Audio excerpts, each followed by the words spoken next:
क्या आपने कभी सोचा है कि भगवान श्री कृष्ण, जिन्हें पूरा संसार भगवान मानकर पूजता है, वे बचपन में घर घर जाकर माखन क्यों चुराते थे?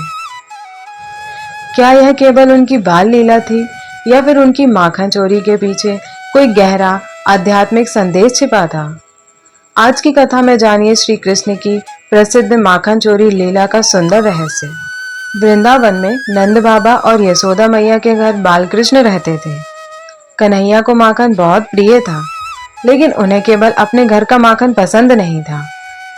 वे अपने सखाओं के साथ आसपास रहने वाली गोपियों के घर भी पहुंच जाते थे।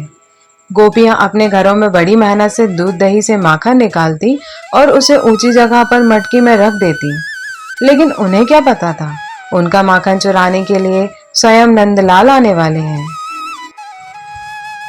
एक दिन कृष्ण अपनी सखाओं के साथ एक गोपी के घर पहुंचे। कृष्ण ने ऊपर टंगी मटकी को देखा और मुस्कुराने लगे।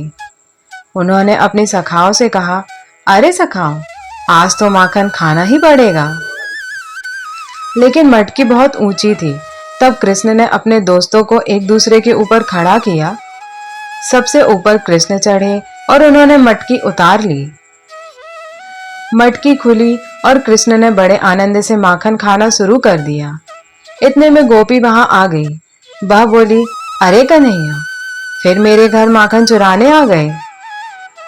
कृष्ण मासूम बनकर बोले, मैंने माखन नहीं चुराया मैया, मैं तो बस देखने आया था कि मटकी में माखन है या नहीं। गोपी कृष्ण की मासूम मुस्कान देखकर अपनी हंसी रोक नहीं पाई, लेकिन कृष्ण की माखन चोरी केवल शरारत नहीं थी। इस माखन चोरी का एक आध्यात्मिक रहस्य था। भक्ति परंपरा में माखन को मन का प्रतीक माना जाता है। जैसे दूध को मथने के बाद माखन निकलता है, वैसे ही जब मनुष्य अपने मन को भक्ति, प्रेम और साधना से मथता है, तब उसके भीतर से प्रेम का शुद्ध भाव निकलता है। कहा जाता है कि कृष्ण उसी शुद्ध प्रेम रूपी माखन को स्वीकार करते हैं। इसलिए कृष्ण का संदेश मानो यह है, मुझे धन नहीं चाहिए, मुझे तुम्हारे हृदय का सच्चा प्रेम चाहिए। इसलिए कृष्ण को केवल माखन चोर नहीं, बल्कि चित्त चोर भी कहा जाता है। वे मटकी से माखन चुराते थे और भक्तों के हृदय से उनका अहंकार, चिंता और दुख चुरा लेते थे। एक दिन कई गोपियां यशोदा मैया के पास शिकायत लेकर पहुंची। वे कहने लगी, मैया, तुम्हारे कन्हैया हमारे घर आता है, माखन खाता है और मटकी भी फोड़ देता है। यशोदा मैया ने कृष्ण को बुलाया। कन्हैया सामने आए। यशोदा मैया ने पूछा, कन्हैया, क्या तुमने गोपियों के घर से माखन चुराया? कृष्ण ने बड़ी मासूमियत से सिर हिलाया। मैया, मैं क्यों चुराऊंगा, मेरे घर तो इतना सारा माखन है। यशोदा मैया कृष्ण की बातें सुनकर मुस्कुराने लगी, लेकिन उनकी शिकायतें बढ़ती गईं। एक दिन यशोदा मैया ने कृष्ण को पकड़ लिया और उन्हें रस्सी से बांधने लगी। लेकिन आश्चर्य, हर बार रस्सी 2 अंगुल छोटी पड़ जाती। अंत में जब यशोदा मैया का प्रेम और प्रयास देखकर कृष्ण ने स्वयं को बांधने दिया, तब यह लीला दामोदर लीला के नाम से प्रसिद्ध हुई। यह हमें एक सुंदर संदेश देती है, भगवान को अहंकार से नहीं, प्रेम से पाया जा सकता है।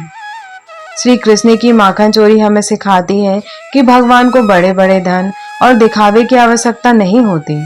उन्हें चाहिए सच्चा प्रेम, निर्मल मन और निष्कपट भक्ति। जिस तरह कृष्ण माखन चुराने के लिए गोपियों के घर जाते थे, उसी तरह सच्ची भक्ति देखकर भगवान स्वयं भक्त के हृदय में आ जाते हैं। इसलिए अपने मन को प्रेम और भक्ति से भरिए, क्योंकि जब हृदय में सच्चा प्रेम होता है, तो कहते हैं, कृष्ण को पाने के लिए दूर जाने की जरूरत नहीं। कृष्ण वहीं मिलते हैं जहां सच्ची भक्ति होती है। जय श्री कृष्ण। अगर आपको श्री कृष्ण की यह सुंदर लीला पसंद आई हो, तो वीडियो को लाइक करें और ऐसे ही धार्मिक एवं पौराणिक कथाओं के लिए हमारे चैनल को सब्सक्राइब जरूर करें और साथ ही कमेंट में प्रेम से लिखें, जय श्री कृष्ण।